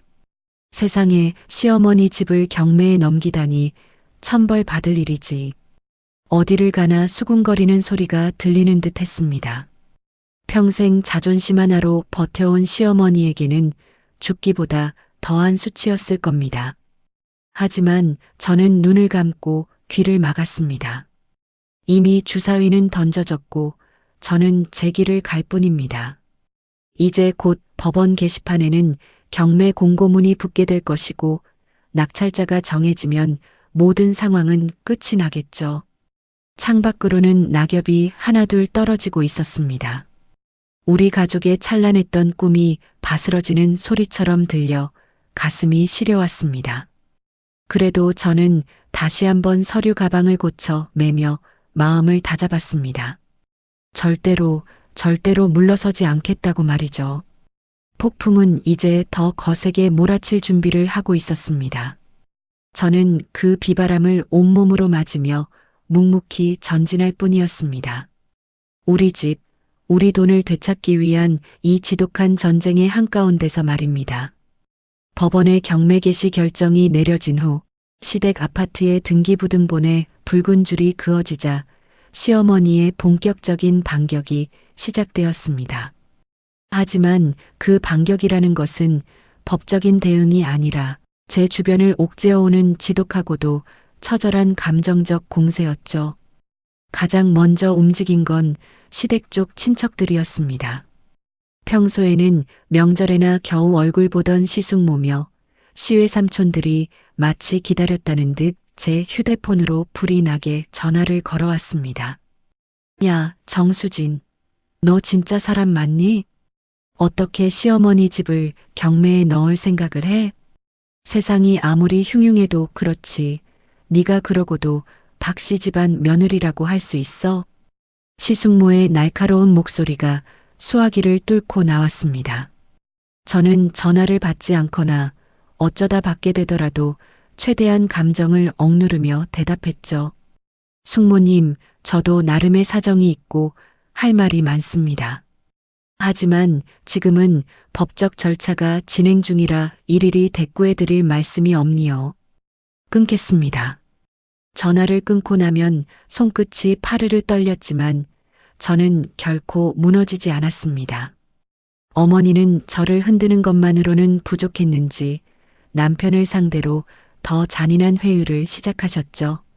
남편의 휴대폰은 하루 종일 쉴 새 없이 진동했고 그 너머에선 어머니의 악에 바친 절규가 터져 나왔습니다. 종호야, 네 마누라 저거 제어 못하면 네가 남자냐? 어떻게 자식놈이 눈을 시퍼렇게 뜨고 있는데 어미가 집에서 쫓겨나게 생겼어. 내가 아들 셋을 낳았으면 이런 수모는 안 당했을 텐데. 내가 전생에 무슨 죄를 지어서 이런 자식을 뒀노? 책임을 남편에게 돌리며 남자의 자존심을 짓밟는 어머니 특유의 화법이었습니다. 남편은 그 전화를 받을 때마다 영혼이 빠져나간 사람처럼 폐인이 되어 무너져 내렸죠. 하지만 어머니의 화살은 결국 제 일터까지 날아왔습니다. 제가 행정보조로 일하던 학원으로 어머니의 전화가 걸려온 것이었죠. 거기 정수진이라는 여자 있죠? 그 여자 겉으론 고상한 척해도 속은 아주 독사 같은 년이에요. 늙은 시어미를 길바닥으로 내쫓으려고 법원에 경매까지 넣은 사람이라고요. 학원 원장실에서 새어나오는 어머니의 고함에 저는 쥐구멍에라도 숨고 싶은 심정이었습니다. 원장님은 결국 저를 따로 불러 불쾌감을 드러내셨죠. 정수진 씨, 집안일 복잡한 건 알겠는데 학원까지 이런 전화가 오게 하면 곤란하죠. 개인 사정은 좀 밖에서 깔끔하게 정리해 주세요. 학원 이미지도 생각해야 하니까요. 고개를 숙이고 원장실을 나오는데 등 뒤로 쏟아지는 동료들의 시선이 마치 가시처럼 등에 박히는 것 같았습니다. 모든 것이 무너져 내리는 듯한 굴욕감에 입술을 깨물며 꾹 참아냈습니다. 한편 어머니는 저를 괴롭히는 것만으로는 상황이 해결되지 않자 뒤늦게 법적으로 경매를 막아보려 시도하셨죠.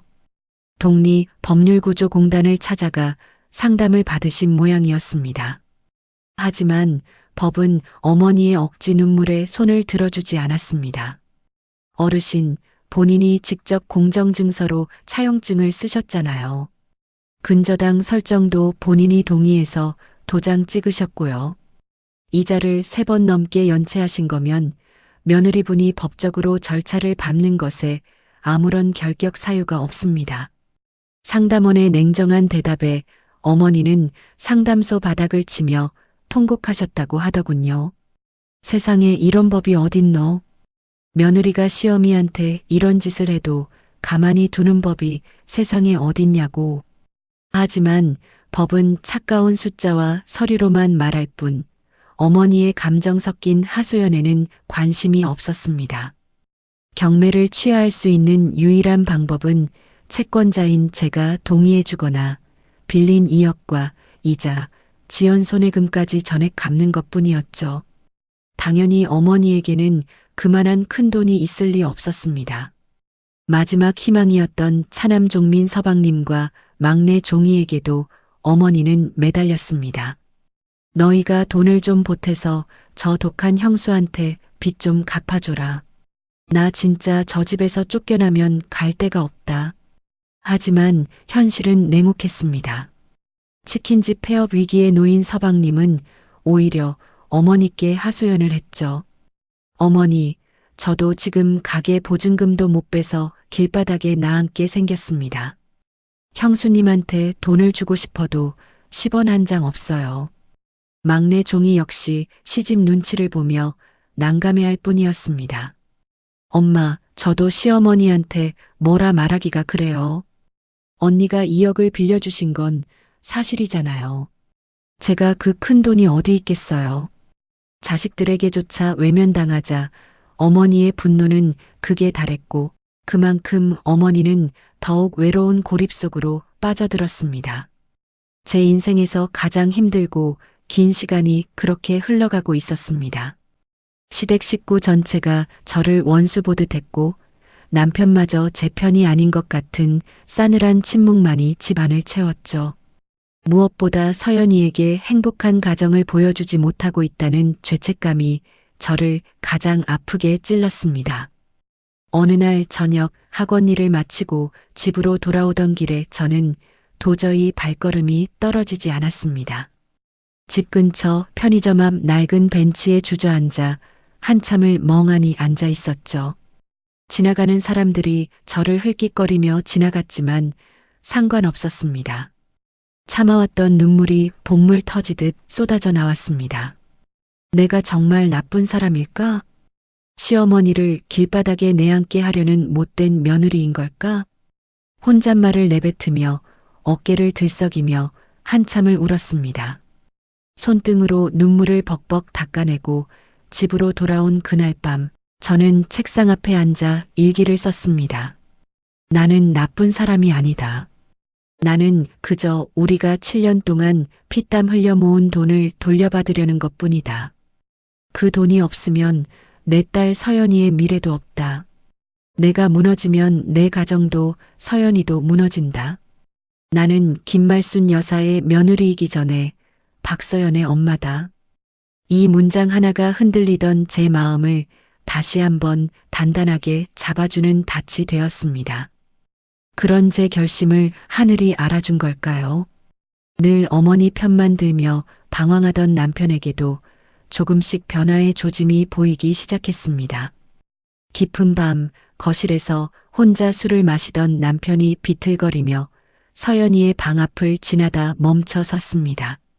서연이의 방문에는 알록달록한 스티커로 아빠 사랑해, 우리 집 꼭 생기게 해주세요라고 적힌 종이가 붙어 있었죠. 남편은 그 문구를 한참 동안 멍하니 바라보며 서 있었습니다. 자신의 어머니를 지키는 것과 자신의 딸과 아내를 지키는 것 사이에서 남편은 드디어 길을 찾은 것 같았습니다. 다음 날 아침 출근 준비를 하던 남편이 처음으로 제 눈을 똑바로 쳐다보며 말을 건넸습니다. 수진아, 내가 그동안 정말 많이 못해줬다. 미안해. 뜻밖의 사과에 저는 손에 들고 있던 컵을 떨어뜨릴 뻔했습니다. 하지만 저는 쉽게 마음을 열지 않았습니다. 미안하다는 말 한마디로 해결될 상황 아니라는 거 알잖아. 지금 나한테 필요한 건 당신의 사과가 아니야. 앞으로 당신이 가장으로서, 남편으로서 어떻게 행동할지가 더 중요해. 남편은 제 말에 말없이 고개를 끄덕였습니다. 아직 구체적인 행동을 보여준 건 아니었지만 적어도 남편의 눈빛이 이전과는 달랐습니다. 아내의 고통을 외면하던 우유부단한 아들이 아니라 가정을 지키려는 한 남자의 눈빛이었죠. 저는 그 뒷모습을 보며 아주 조금, 아주 희미한 희망의 빛을 보았습니다. 우리의 전쟁은 여전히 한가운데를 지나고 있었지만 적어도 이제는 혼자가 아니라는 예감이 들었죠. 그렇게 긴 겨울의 입구에서 저는 다시 한번 마음의 칼날을 세웠습니다. 무슨 일이 있어도 절대로 꺾이지 않겠다고 말입니다. 드디어 운명의 날이 밝았습니다. 법원 경매 입찰이 진행되는 날이었죠. 저는 법원에 직접 가지 않았습니다. 이미 한정민 변호사님을 통해 모든 서류를 완벽하게 제출해 두었기에 집에서 조용히 결과를 기다리기로 했거든요. 식탁 앞에 앉아 찻잔을 만지작거리는 제 손끝이 가늘게 떨리고 있었습니다. 이건 단순히 돈을 찾는 과정이 아니라 제 지난 7년의 세월과 시어머니와의 지독한 갈등의 종지부를 찍는 순간이었으니까요. 오전 11시가 조금 넘었을 무렵 변호사님으로부터 전화가 걸려왔습니다.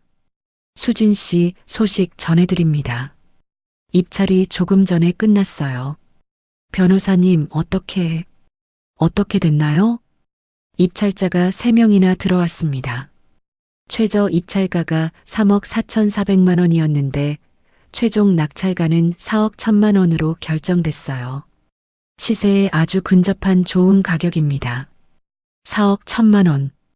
그 숫자를 듣는 순간 막혔던 체증이 확 내려가는 기분이었습니다. 법원 경매 절차에 따라 이 낙찰 대금에서 제 몫인 원금 2억 원과 그동안 밀린 이자, 그리고 지연 손해금까지 합쳐 약 2억 2천만 원이 1순위로 배당될 예정이었죠. 그리고 남은 금액인 1억 9천만 원은 집주인인 시어머니에게 돌아가게 됩니다. 사실 저는 처음부터 이 계산을 끝내두었습니다. 어머니를 길바닥에 완전히 내쫓아 파멸시키려는 의도는 아니었거든요. 제 소중한 2억을 되찾으면서도 어머니가 남은 1억 9천만 원으로 작은 전세나 월세방이라도 구할 수 있는 최소한의 안전장치는 남겨둔 셈이었죠. 하지만 법원으로부터 낙찰 결과와 배당 일정을 통보받은 어머니의 반응은 제 예상보다 훨씬 격렬했습니다. 그것은 곧 내 집에서 나가야 한다는 현실이 서리로 박제되어 날아온 것이니까요. 결과가 발표되고 1시간도 안 되어 휴대폰이 미친 듯이 울리기 시작했습니다. 화면에는 시어머니 세 글자가 선명하게 떠 있었죠. 심호흡을 크게 하고 통화 버튼을 눌렀습니다. 야, 정수진. 너 정말 미쳤니? 너 진짜 사람 새끼야? 시어머니 살고 있는 집을 경매에 넘겨서 팔아치워. 네가 사람이냐고. 네가 그러고도 내 며느리야. 수화기를 뚫고 나오는 어머니의 악에 바친 비명에 귀가 얼얼할 정도였습니다. 하지만 저는 예전처럼 당황하거나 눈물을 흘리지 않았습니다. 아주 차분하고 냉정한 목소리로 대답했죠. 어머니, 기억 안 나세요? 제삿날 그러셨잖아요. 제 돈 2억은 푼돈이니까 억울하면 법대로 가져가 보라고요. 그래서 저는 어머니 말씀대로 법대로 제 푼돈 좀 챙기려는 것뿐입니다. 뭐, 푼돈? 이게 지금 어디서 말대꾸야. 말대꾸가 아니라 사실을 말씀드리는 거예요. 낙찰자가 대금 납부하면 다음 달에는 집 비워주셔야 할 거예요. 법원에서 곧 퇴거 안내가 갈 겁니다. 전화 끊겠습니다. 전화를 끊고 나니 온몸에 힘이 탁 풀리며 손이 파르르 떨렸습니다. 가슴속에서 통쾌함과 형용할 수 없는 슬픔이 뒤섞여 소용돌이쳤죠. 7년 동안 피땀 흘려 모은 돈을 드디어 되찾았다는 안도감. 하지만 그 대가로 시어머니와의 관계는 영원히 돌이킬 수 없는 강을 건넜고 남편과의 온전했던 신뢰와 평화로웠던 일상은 산산조각이 났습니다. 어머니의 분노가 공포로 바뀌는 데는 그리 오랜 시간이 걸리지 않았습니다. 낙찰 후 사흘쯤 지나자 정말로 집을 비워줘야 한다는 현실이 뼛속까지 체감된 모양이었죠. 그때부터는 전화 폭탄이 시작되었습니다. 하루에 100통이 넘는 전화가 걸려왔고 카톡 메시지는 숫자조차 확인하기 힘들 정도로 쌓여갔습니다. 수진아, 제발. 어무이가 잘못했다. 내가 입이 10개라도 할 말이 없다. 제발 경매 좀 취하해다오. 나 여기서 나가면 죽는다. 처음에는 울며불며 비는 메시지였지만 제가 답을 하지 않자 내용은 점점 더 처절해졌습니다. 내가 네 발이라도 씻겨줄게. 무릎 꿇고 빌라면 빌게. 제발 집만은 지켜다오. 그러다 새벽 3시쯤에는 다시 광기 어린 협박으로 변하더군요. 네가 나를 이렇게 내쫓으면 내가 곱게 죽을 것 같으냐? 내가 죽으면 네가 책임질 수 있어? 너 평생 죄책감에 살게 해줄 테니 두고 봐라. 저는 그 수많은 메시지를 하나하나 읽으며 카톡방을 나가지 않았습니다. 오히려 모든 내용을 캡처해서 외장하드에 따로 보관했죠. 은행원 시절의 습관이기도 했지만 혹시 모를 법적 분쟁이나 극단적인 상황에 대비해 증거를 남겨야 했으니까요. 남편은 이 지독한 상황을 지켜보며 말없이 고뇌하는 듯 보였습니다. 그러던 어느 날 저녁 남편이 결연한 표정으로 겉옷을 챙겨 입더군요. 여보, 어디가? 어머니 좀 만나고 올게. 내가 끝내야 할 것 같아. 남편은 그 길로 시댁으로 향했습니다. 나중에 남편을 통해 들은 이야기는 제 가슴을 뭉클하게 만들었습니다. 남편은 어머니 앞에 마주 앉아 처음으로 아들이 아닌 한 가정의 가장으로서 입을 열었다고 하더군요. 어머니, 이제 그만하세요. 수진이가 잘못한 거 하나도 없습니다. 수진이는 우리 전 재산 빌려주면서 조건을 분명히 했고 어머니도 거기 다 동의해서 도장 찍으셨잖아요. 종호야, 네가 어떻게 어미한테 이럴 수가 있어. 어머니가 이자도 안 갚으시고 동서들 앞에서 수진이 돈을 푼돈이라고 모욕하셨을 때 저는 정말 가슴이 찢어지는 것 같았습니다. 수진이가 경매를 넣지 않았으면 그 2억은 영영 못 받았을 거예요. 그건 수진이 인생이고 제 인생이고 우리 딸 서연이의 미래입니다. 남편의 단호한 태도에 어머니는 할 말을 잃으신 채 멍하니 남편을 바라만 보셨답니다. 어머니, 낙찰금에서 배당금 빼고도 어머니한테 돌아가는 돈이 1억 9천만 원이나 있습니다. 그 돈이면 혼자 사시기 충분한 작은 전세나 월세방 구할 수 있어요. 제가 집 알아보는 건 도와드릴게요. 하지만 앞으로 수진이한테 전화해서 괴롭히는 건 절대 용납 못합니다.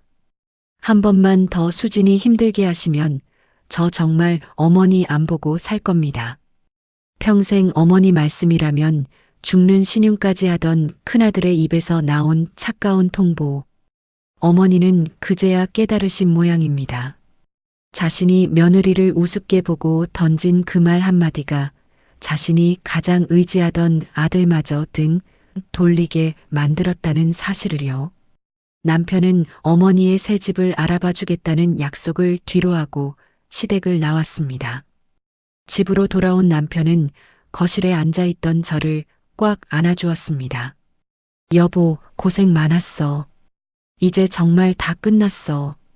남편의 품에서 저는 처음으로 참았던 눈물을 터뜨렸습니다. 돈을 되찾았다는 기쁨보다 남편이 드디어 제 곁에 온전히 서주었다는 안도감이 더 컸던 것 같습니다. 창밖으로는 시린 겨울바람이 불어오고 있었지만 제 마음속엔 아주 작은 온기가 피어오르기 시작했습니다. 아직 정리해야 할 절차들이 남아있고 어머니의 절규는 여전히 귓가에 쟁쟁했지만 적어도 이제는 혼자가 아니라는 확신이 들었죠. 우리는 그렇게 서로의 체온을 나누며 기나긴 전쟁의 한 고비를 넘기고 있었습니다. 내일이면 다시 법원 서류를 챙겨야 하겠지만 오늘 밤만큼은 서연이 곁에서 편히 잠들 수 있을 것 같았습니다.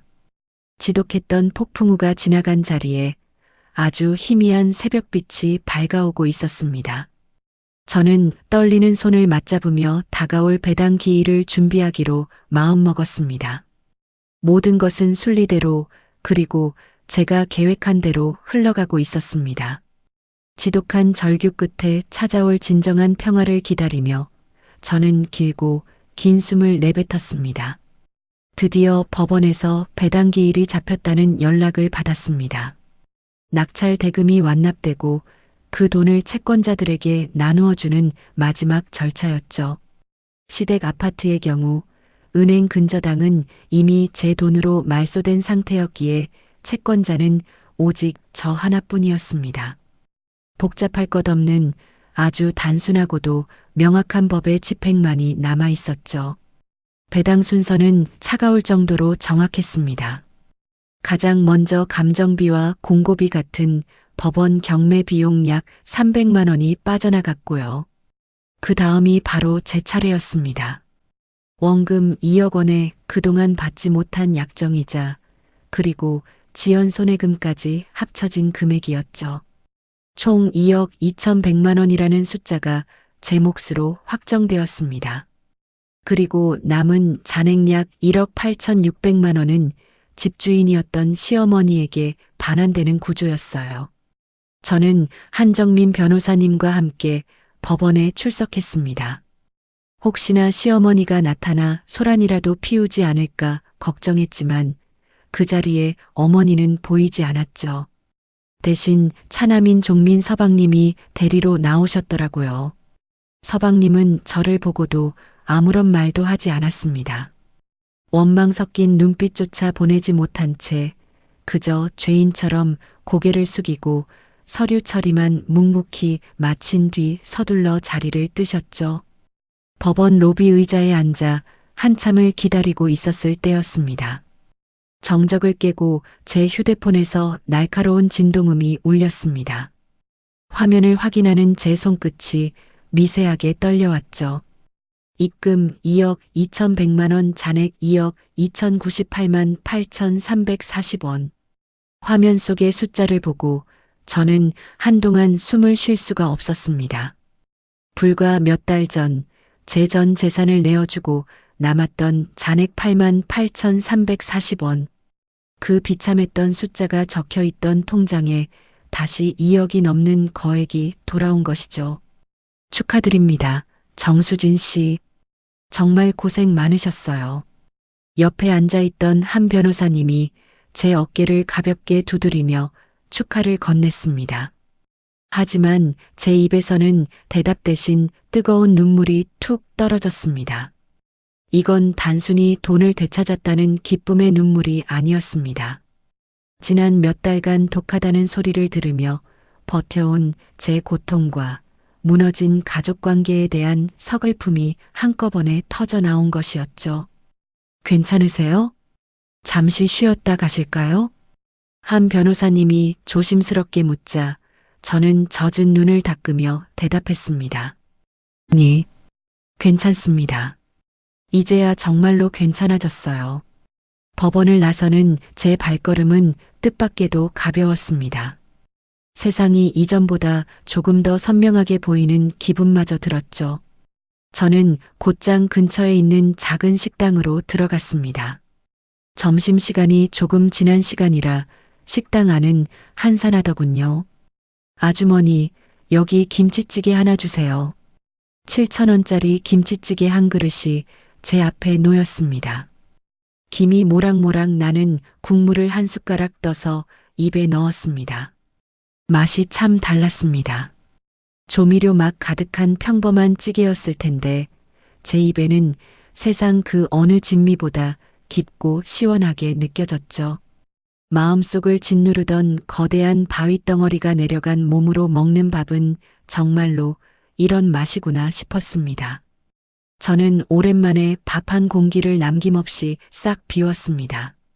식당을 나오며 저는 서연이에게 전화를 걸었습니다. 서연아, 엄마야. 오늘 엄마가 좀 늦을 것 같아. 저녁은 아빠랑 같이 먹고 있어. 아빠한테 맛있는 거 시켜달라고 해. 엄마, 목소리가 좋아 보인다. 무슨 일 있어? 아이가 밝게 묻자 저도 모르게 미소가 지어졌습니다. 응, 서연아. 엄마 오늘 아주 좋은 일이 있었어. 조금 있다가 집에서 보자. 전화를 끊고 고개를 드니 가을 하늘이 유난히도 높고 푸르더군요. 하지만 제가 이렇게 밥을 먹고 있을 때 시댁에서는 또 다른 이별이 진행되고 있었습니다. 낙찰자가 대금을 완납했기에 시어머니는 이제 정말로 정든 집을 비워줘야 했죠. 20년 넘게 살아온 아파트를 떠나는 어머니의 마지막 날이었습니다. 남편과 서방님이 이삿짐 나르는 것을 돕기 위해 시댁으로 향했습니다. 가구들이 하나둘 빠져나가고 텅 빈 거실 한가운데 시어머니가 멍하니 서 계셨답니다.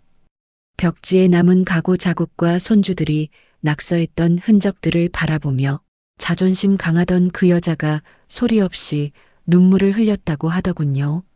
남편은 그 모습을 보며 가슴이 미어지는 것 같았지만 동시에 이 모든 것이 어머니의 선택이 불러온 결과라는 사실을 잊지 않았습니다. 사기 투자에 빠졌던 고집, 며느리의 진심을 짓밟았던 오만함, 그리고 당연한 권리 주장을 모욕으로 되돌려준 그 업보 말이죠. 시어머니는 배당금으로 받은 1억 8,600만 원을 들고 같은 동리의 작은 빌라로 향했습니다. 1억 2천만 원을 전세 보증금으로 넣고 나니 어머니의 손에는 약 6,600만 원의 현금이 남았죠. 한 달에 100만 원씩 쓴다고 해도 5년은 버틸 수 있는 돈이었습니다. 게다가 매달 나오는 국민연금 50만 원을 합치면 화려하진 않아도 굶주리지 않고 노후를 보낼 수 있는 수준이었죠. 시어머니는 파멸하지 않았습니다. 다만 자신이 휘둘렀던 권력만큼 작아졌을 뿐이었죠. 짐 정리가 대충 마무리된 새 집의 거실에서 남편이 어머니를 향해 마지막으로 입을 열었습니다. 어머니, 이제 짐은 다 옮겼어요. 저도 어머니 아들이지만 수진이 남편이기도 합니다. 어머니는 고개를 돌린 채 대답하지 않으셨습니다. 수진이가 없었으면 처음에 그 2억도 없었을 거예요. 그러면 이 빌라 전세금조차 한 푼도 안 남았을 거고요. 수진이가 끝까지 법대로 해서 어머니 노후 자금이라도 지켜준 겁니다. 남편의 목소리는 차분하지만 단호했습니다. 앞으로는 수진이한테 감사하며 사세요. 그게 제가 어머니한테 드리는 마지막 부탁이자 경고입니다. 한 번만 더 수진이 원망하는 소리 들리면 저 정말 어머니 안 보고 살 거예요. 어머니는 끝내 대답을 하지 못했습니다. 그저 바닥에 놓인 낡은 짐 가방만 바라보며 고개를 떨구고 있을 뿐이었죠. 남편은 차가운 공기가 감도는 빌라 문을 닫고 밖으로 나왔습니다. 긴 전쟁이 끝난 뒤에 허탈함과 안도감이 섞인 한숨이 가을밤의 공기 속으로 흩어졌습니다. 이제 각자의 자리를 찾아가야 할 시간이었죠. 누구에게는 뼈아픈 교훈으로, 누구에게는 소중한 승리로 기억될 그날의 배당은 그렇게 마무리되었습니다. 저는 집으로 돌아오는 버스 창밖을 보며 생각했습니다. 사람의 도리는 법보다 앞서야 하지만 도리를 잊은 사람 앞에서는 법이 가장 확실한 도리가 된다는 것을요. 어느덧 거리는 하나둘 불빛이 켜지며 따뜻한 온기를 내뿜고 있었습니다. 저도 이제 그 불빛이 있는 곳, 우리 가족이 기다리는 집으로 향했습니다. 가슴속에 담아두었던 억울함이 깨끗하게 씻겨 내려간 참으로 평온한 밤이었습니다. 내일부터는 다시 우리 세 식구의 미래를 설계해야겠죠. 그 설렘이 차가운 밤 공기를 뚫고 제 마음을 훈훈하게 데워주고 있었습니다. 우리는 그렇게 다시 시작할 준비가 되어 있었습니다. 가장 아픈 곳을 지나왔기에 앞으로 마주할 풍경은 더 아름다울 것임을 믿으면서 말이죠. 법원에서 배당금을 돌려받고 난 뒤 저는 다시 신발끈을 꽉 조여맸습니다. 제 계좌에 찍힌 2억 2천여만 원은 단순한 숫자가 아니라 우리 가족이 잃어버릴 뻔한 7년의 세월이었으니까요. 처음에 그토록 눈여겨보던 광명시의 아파트 분양은 이미 마감된 상태였지만 저는 좌절하지 않았습니다. 오히려 전직 은행원다운 집요함으로 매일 밤 시세를 분석하고 대출 가능 금액을 꼼꼼히 계산했죠. 남편과 함께 주말마다 안양시 일대의 아파트 단지들을 이잡듯 뒤지고 다녔습니다. 여보, 여기는 초등학교 가깝고 단지 내부도 깔끔해서 서연이가 좋아할 것 같아. 우리가 모은 돈에 대출을 조금만 끼면 우리 예산 안에서 충분히 가능해. 제 분석표를 보던 남편이 고개를 끄덕이며 제 손을 꼭 잡았습니다. 결국 우리는 경기도 안양시에 있는 깔끔한 20평대 아파트를 매수하기로 결정했습니다. 매매가 3억 8천만 원에 대출 1억 6천만 원을 끼고 제가 법원에서 되찾아온 2억 2천만 원을 고스란히 쏟아부었죠. 원리금 상환이 조금 빠듯할 수도 있겠지만 우리 부부의 월급으로 충분히 감당할 수 있는 수준이었습니다. 겨울의 끝자락에서 이듬해 봄으로 넘어가는 어느 화창한 날 드디어 이삿날이 밝았습니다. 새 집에 짐을 다 드리고 난 뒤 서연이가 자기 방으로 달려 들어가더니 비명을 지르더군요. 엄마, 내 방이다. 진짜로 내 방이야. 세상에서 제일 예뻐.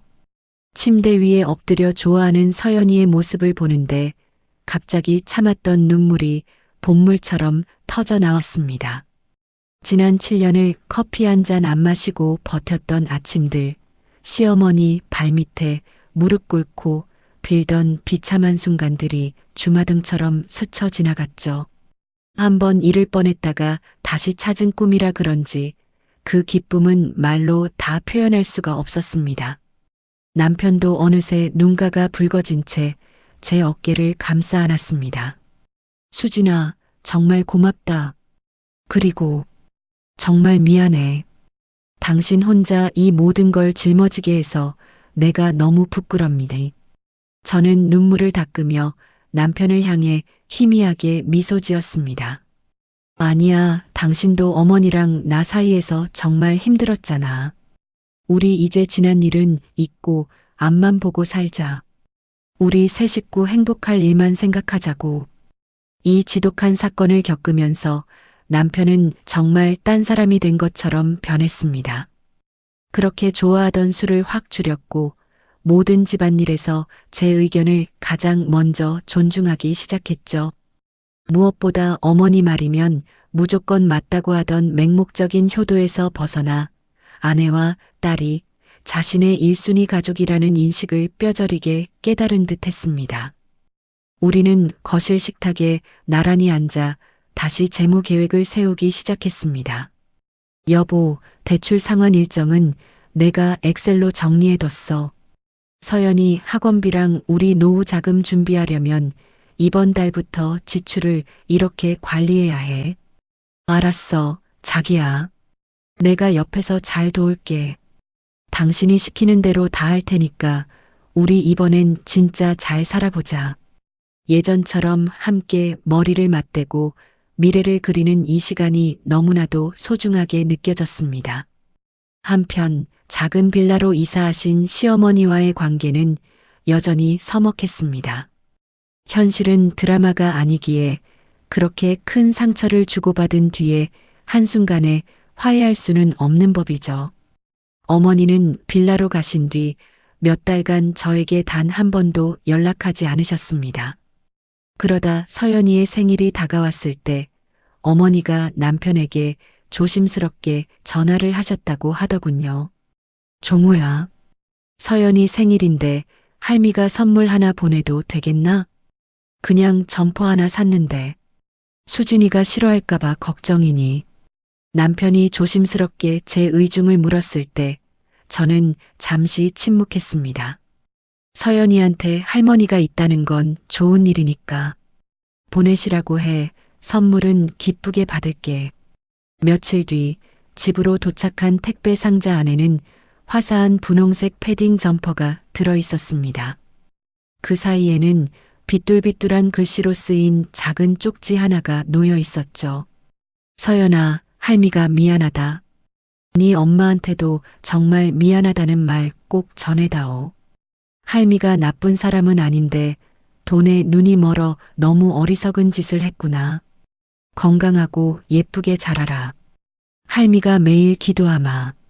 저는 그 편지를 읽으며 한참 동안 창밖을 바라보았습니다.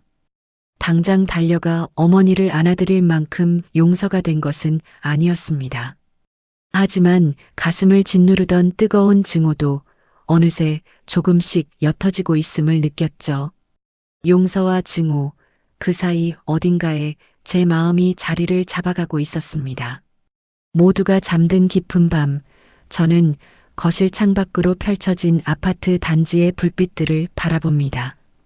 저는 그저 평범하고 착한 며느리가 되고 싶었습니다. 시어머니가 웃으시면 저도 기쁘고 남편과 아이와 함께 평화로운 가정을 일구는 것이 제 유일한 소망이었죠. 하지만 세상은 착하기만 해서는 제 소중한 것들을 지킬 수 있는 곳이 아니더군요. 제가 2억 원이라는 거금을 빌려드릴 때 차용증을 쓰고 근저당을 설정한 건 어머니를 못 믿어서가 아니었습니다. 그건 제 가족을 지키기 위해 제가 칠 수 있는 최소한의 울타리였을 뿐입니다. 만약 그 울타리가 없었다면 저는 2억 원도 잃고 집도 잃고 어쩌면 제 소중한 가정도 산산조각 났을 겁니다. 저는 법대로 한 것을 단 한순간도 후회하지 않습니다. 비록 그 과정이 결코 행복하지 않았고 어머니의 눈물과 남편의 괴로움을 지켜보는 것이 아팠을지라도 말입니다. 다만 이번 일을 통해 저는 인생의 아주 큰 교훈 하나를 배웠습니다. 사람 좋게 사는 것도 중요하지만 내 권리를 당당히 주장하는 지혜는 반드시 필요하다는 것을요. 사랑은 아낌없이 주되 그 사랑이 누군가에게 당연한 권리로 이용당하지 않도록 스스로를 지킬 줄 알아야 한다는 것도요. 지금 제 눈앞에 펼쳐진 이 거실, 이 주방, 그리고 창밖의 평화로운 풍경이 바로 제가 지켜낸 것들입니다. 내일 아침이면 서연이가 방에서 뛰어나와 엄마 밥 줘. 라고 외치겠죠. 그러면 저는 또 새벽같이 부엌에 서서 정성스럽게 아침을 준비할 겁니다. 하지만 이제 이 부엌은 그 누구도 함부로 뺏어갈 수 없는 온전한 우리 가족만의 보금자리입니다. 세상만사 구독자 여러분, 혹시 지금 누군가에게 큰 호의를 베풀고 계신가요? 그렇다면 그 호의에 반드시 튼튼한 울타리를 치시기 바랍니다.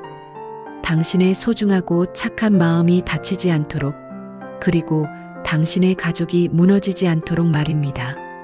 긴 이야기 들어주셔서 감사합니다. 저는 이제 이 따뜻한 우리 집에서 진짜 행복을 찾아가 보려 합니다. 여러분 모두의 가정에 평화와 지혜가 가득하기를 진심으로 빌겠습니다. 안녕히 계세요.